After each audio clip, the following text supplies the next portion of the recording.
तो जो पाप का प्रायश्चित है वही महापाप का प्रायश्चित है।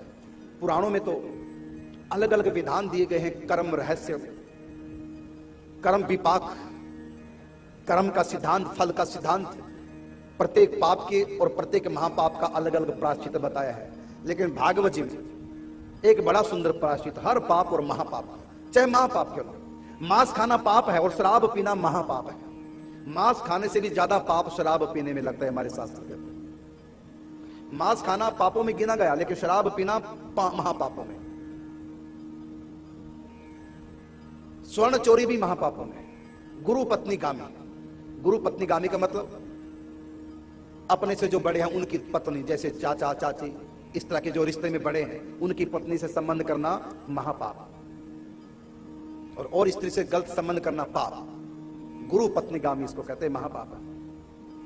विश्वासघात करना भी महापाप है, पाप नहीं महापाप है। इन महापापों से बचना चाहिए। तो प्रश्न किया कि महापाप का क्या प्रायश्चित है। तो अलग अलग महापाप का अलग अलग प्रायश्चित है, लेकिन भागवत जी में सबका पाप क्या, महापाप क्या, सबका एक ही प्रायश्चित बताया। एक तो उस पाप या महापाप को दोबारा दोहराना नहीं,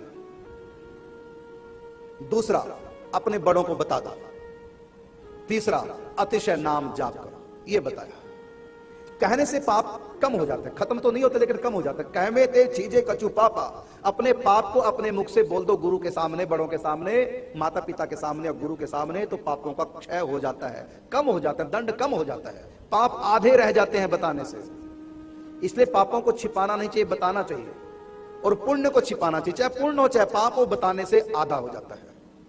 एक तो अपने गुरु को बता दो महापाप पाप, दूसरा उस पाप को दोबारा नहीं दोहराना, और तीसरा अतिशय पाप करो, भजन करो। कहा ना कि भजन कर तो ऐसा कर, भजन करने की हद कर दे, भजन के बल से यमराज का खाता भी रद्द कर दे। तो ये महापाप का प्रायश्चित आपको बताया। अगला प्रश्न बड़ा डेंजरस है, वो है क्या स्त्रियां कथा कर सकती हैं।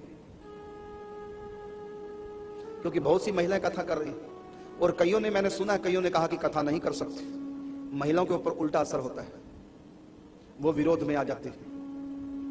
यदि कहीं कर सकती है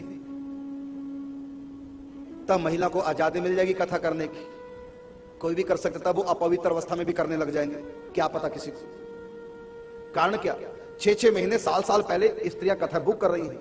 अब साल में कथा बुक की, साल बाद की, यदि उन दिनों, साल के बाद उसको क्या पता चलेगा यदि उन दिनों अपवित्र अवस्था हुई, और लगातार कथाएं चल रही है, तो बीच में 4-5 दिन के लिए अपवित्र अवस्था भी आती है, तो क्या वो कथा रोक देंगी। यदि कथा रोक देंगी तो कथा की तैयारी में सामने वालों ने लाखों रुपए खर्च कर रखे हैं, और तुम बोले कि अपवित्र अवस्था आ गई, मैं कथा मेरी कैंसल। उधर टीवी में भी कथा बुक हो रही है, लाखों रुपए भी खर्च हो रहे हैं। ऐसी स्थिति में आप बोलेंगे तो मुझको तो अपवित्र अवस्था में अब 4-5 दिन के लिए कथा नहीं कर सकती। और कई बार बीमारी के कारण से बिना ही डेट के अपवित्र हो जाते हैं कथा के बीच में, क्या कथा छोड़ोगे। यदि कथा कर रहे हो तब महापाप लगेगा, पाप लगेगा। यदि कथा छोड़ दी तब भी पाप लगेगा। सामने वाले का कितना नुकसान, तुमने बुक क्यों कराई थी। दोनों अवस्था में इसलिए स्त्री कथा नहीं कर सकती, तब भी स्त्री नाराज। यदि कहीं कथा करो उसका दुरुपयोग करेंगे स्त्री, तो इसका ठीक ठीक उत्तर मैं दे रहा हूं, वो ये है स्त्री कथा कर सकती है, लेकिन ऐसे अनुष्ठान नहीं कर सकती, अनुष्ठानिक भागवत जी नहीं कर सकती, साल पहले बुक नहीं कर सकती, और बीच में कई बार बीमार हो जाती है बिना डेट के। ऐसी स्थिति में क्या होगा। मैं महिलाओं से प्रश्न करता हूं, यदि कहीं की ऐसी दवाइयां चल रही हैं, डेट आगे पीछे हो सकती है, लेकिन इससे शरीर के ऊपर इफेक्ट पड़ता है, बीमारी बढ़ती है, मानसिक रोगी हो जाएंगे जो बार बार ऐसी मेडिसिन का प्रयोग करते हैं, वैद्य की दृष्टि से ठीक नहीं है। गर्भाशय में रसोली हो जाएगी उनकी, ऐसी दवाई खाएंगे तो डेट को आगे पीछे करने के लिए। आजकल महिलाओं को रसोली भी होने लग गई, तो इससे नुकसान है। इसलिए स्त्रियां कथा न करें तो अच्छा है। हाँ, अपवित्र अवस्था ना हो, चर्चा कर सकती है, प्रमाण है। स्त्री भगवत चर्चा कथा कर सकती है, प्रमाण है इसका। लेकिन इस प्रकार नहीं, पुरुषों की तरह नहीं कर सकती, क्योंकि उन दिनों तुम क्या करोगे फिर, क्या कथा बीच में छोड़ दोगी। कोई नहीं छोड़ती, अपवित्र अवस्था में बैठी रहेंगी कथा में, ये तो बहुत बड़ा दोष है, अपराध लग गया। इसलिए नहीं करो तो अच्छा है। हाँ, भगवान राम जी मातेश्वरी भीलनी को कहते हैं नवदा भक्ति का उपदेश करते हैं। नवदा भक्ति का उपदेश किसको किया भगवान ने, एक नारी को, भीलनी को राम जी ने। उसमें कहा गुरु पद पंकज सेवा, तीसरी भक्ति अमान, चौथी भक्ति मम गुणगन करहि कपट तज गान। मेरी लीलाओं को, मेरे गुणों को गाओ। और किसको कह रहे हैं राम जी? भिलनी को, महिला को कह रहे हैं, मेरी लीलाओं को गाओ। और यह भी कहा कि नौ में जिनके एक ही हुई, नारी पुरुष सचराचर कोई। नारी का नाम लिया, नारी पुरुष सराचर कोई, सचराचर कोई भी हो, स्त्री हो चाहे पुरुष हो, सब मेरी लीलाओं को गा सकते हैं। नवदा भक्ति सब कर सकते हैं, क्या स्त्री क्या पुरुष, सब नवदा भक्ति कर सकती हैं। और नवदा भक्ति में राम जी माते श्री भिलनी को तीसरे नंबर की भक्ति के बाद चौथे नंबर की भक्ति में कह रहे हैं गुरु पद पंकज सेवा, तीसरी भक्ति अमान, और चौथी भक्ति गुण गन करहि कपट तज गान। लेकिन यह एक शर्त रखी, कपट तज, अर्थात यदि आप पवित्र अवस्था आ गई तो कैंसल कथा कर देना, कपट नहीं करना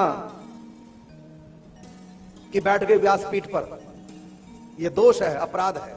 इसलिए स्त्री व्यासपीठ पे ना बैठे, क्योंकि बैठेगी तो कपट करना पड़ेगा, वो बीच में कथा छोड़ नहीं पाएगी। महिलाओं में कई ऐसी बीमारियां हैं, अनियमितता का शिकार है, कभी भी अपवित्र अवस्था आ जाती है और 6-6 महीने साल साल पहले डेट पूरी बुक, और लगातार डेट बुक चल रही है, क्या बीच में उसको महीना नहीं होगा? सोचिए जरा, क्या करेगी वो? तब भी कथा कर देगी। इसको बोलते हैं कपट मन में रख करके कथा हो रही है, अपवित्र अवस्था में इस पवित्र व्यासपीठ को दूषित कर रही है।